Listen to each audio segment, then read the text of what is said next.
Leadership of Government Hospital Pharmacists Association, GOSPA, is holding a news conference 9 days into their strike. And GOSPA declared an indefinite strike in protest to what its members described as persistent acts of injustice, unfairness and deliberate delay by the National Labour Commission and Fair Wages and Salaries Commission to address outstanding issues relating to their interim market premium, grade structure and placement and conditions of service of members. Our Labour correspondent Daniel Opoku joins me for some updates.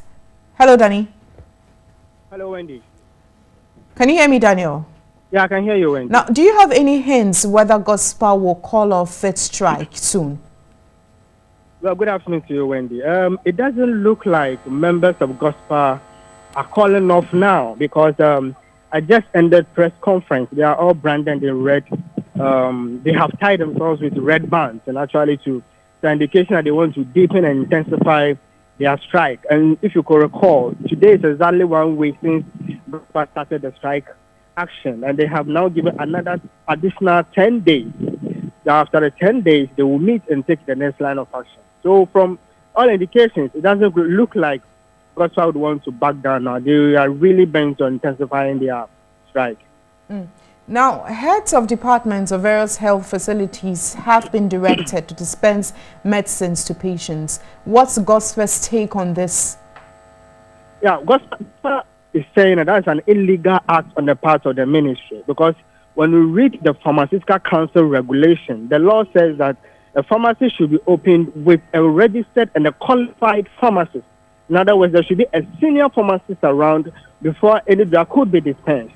Now, that's what the Pharmaceutical Council regulation says. And now those who are involved in the strike, as I speak to you, are senior members of GOSPA, even though the junior members are at the various units working.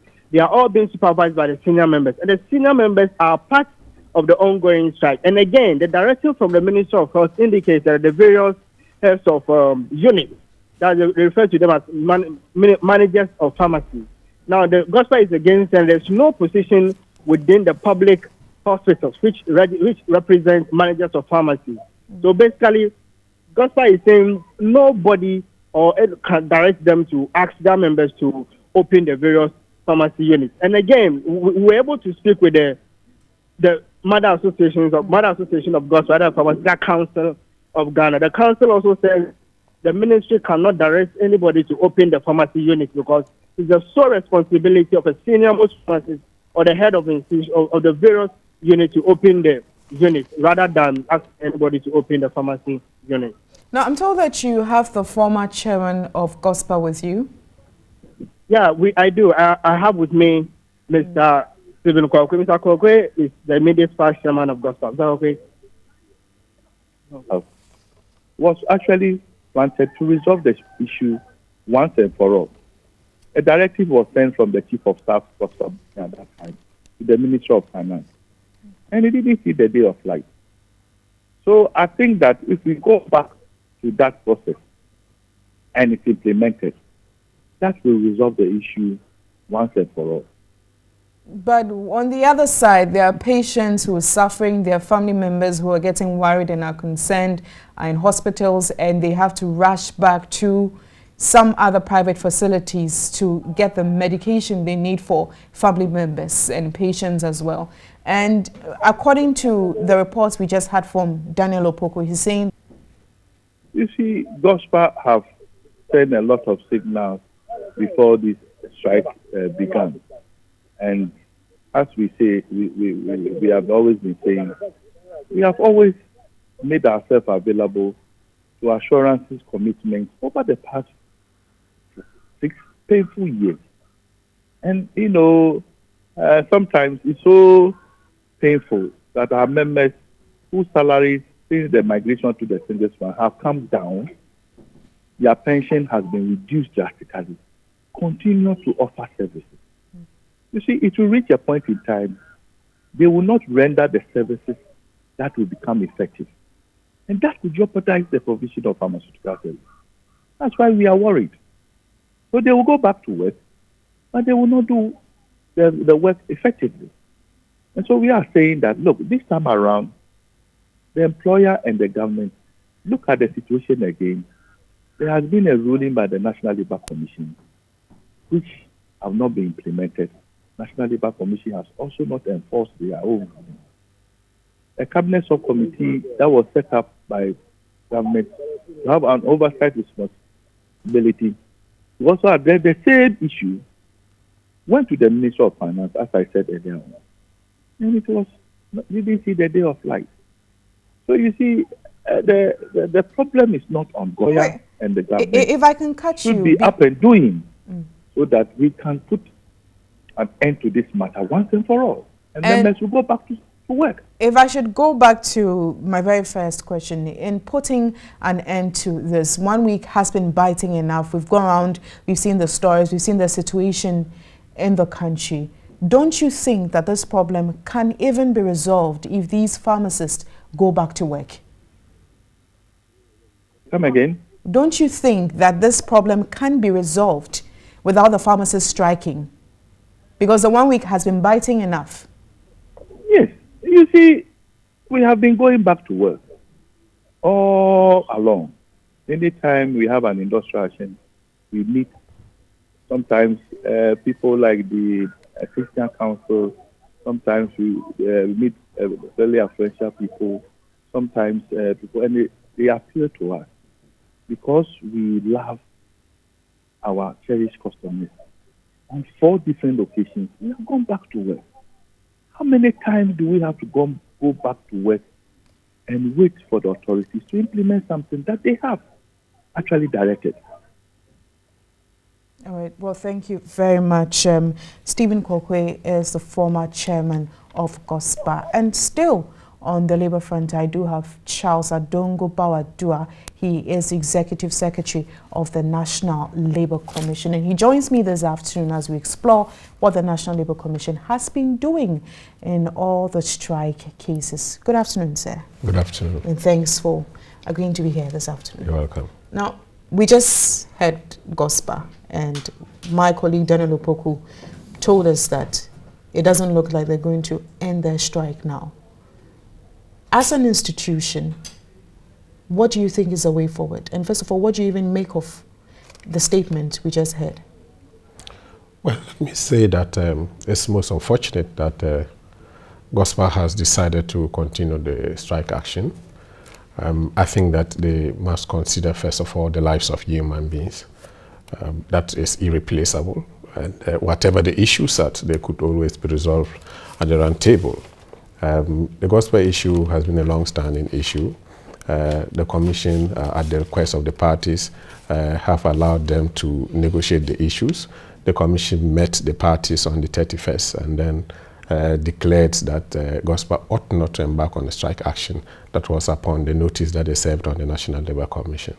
Now, this notwithstanding, it came to the notice that of the Commission that they have indeed embarked on a strike action. By the provisions of the law, the Commission is required to seek a court order to get them to go back to work. Now, it is important to emphasize that GOSPA are engaged in a kind of services called essential services under the law. Now, under the law, essential services of any kind are not permitted to embark on a strike action at all.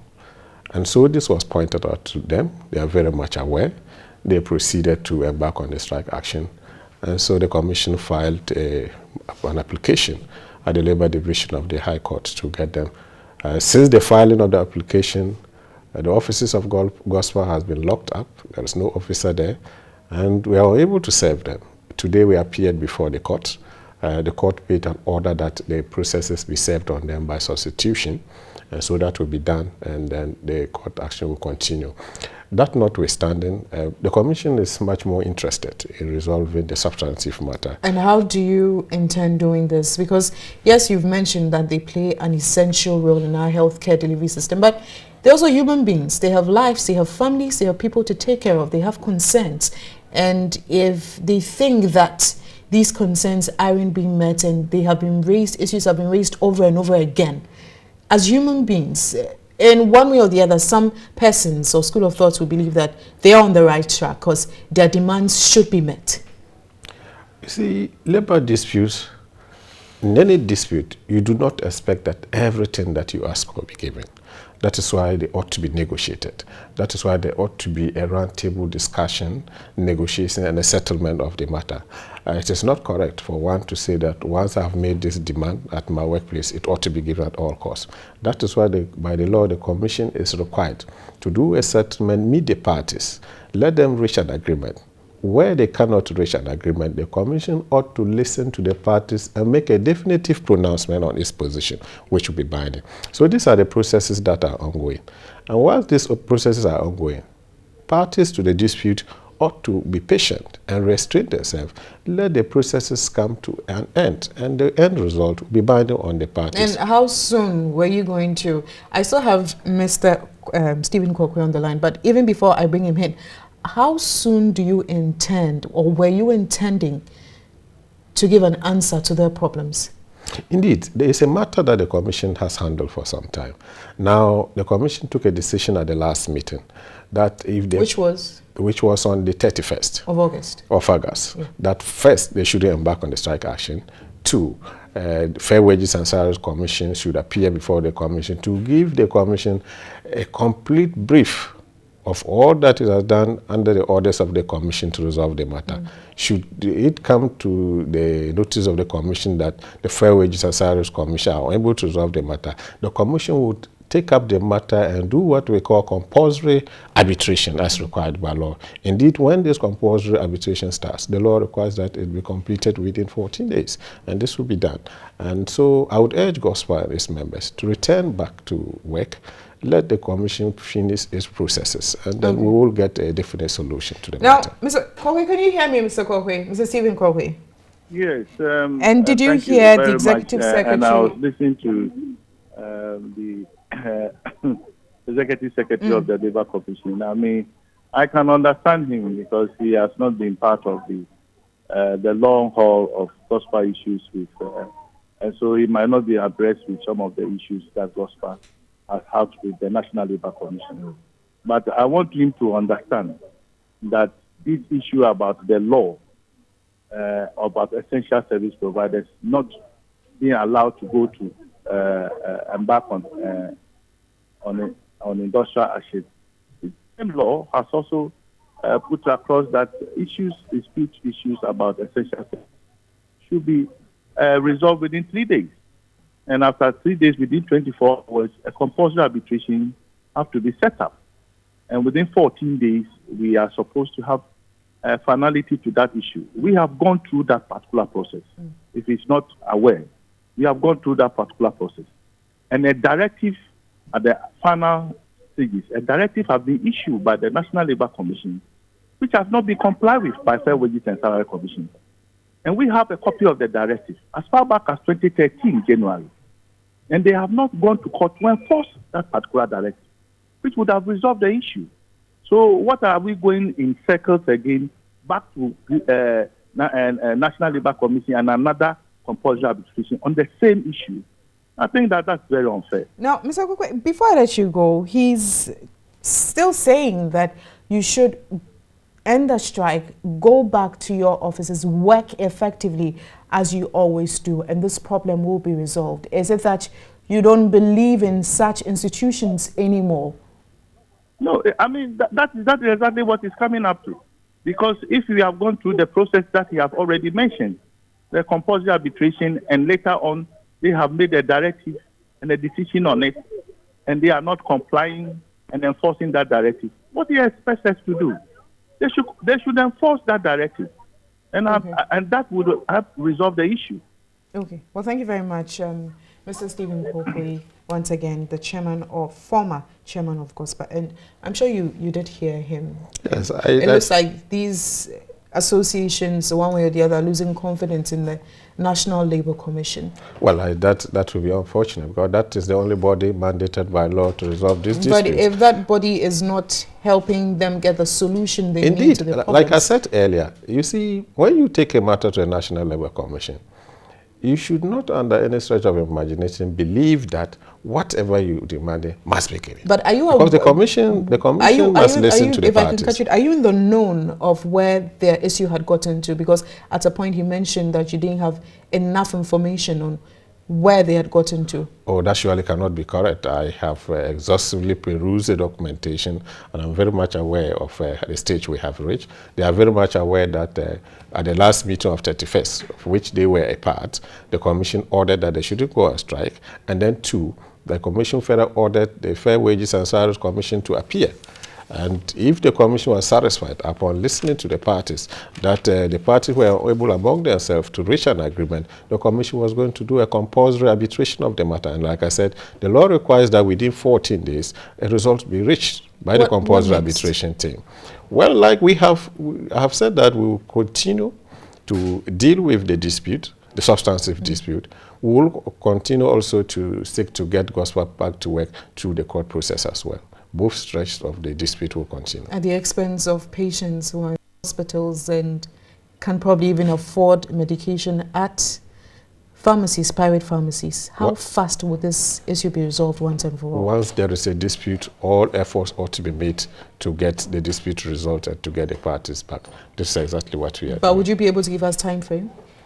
Well, this is a matter that involves human beings, and then we'll be able to give a time frame, but we believe that given the fact that the court has come in, given the fact also that there is going to be a compulsory arbitration of the matter, we should get this matter off with the cooperation of the parties. So I urge the parties to cooperate with the National Labour Commission to ensure a speedy resolution of the matter. Thank you very much, sir. I have been speaking with the Executive Secretary of the National Labour Commission.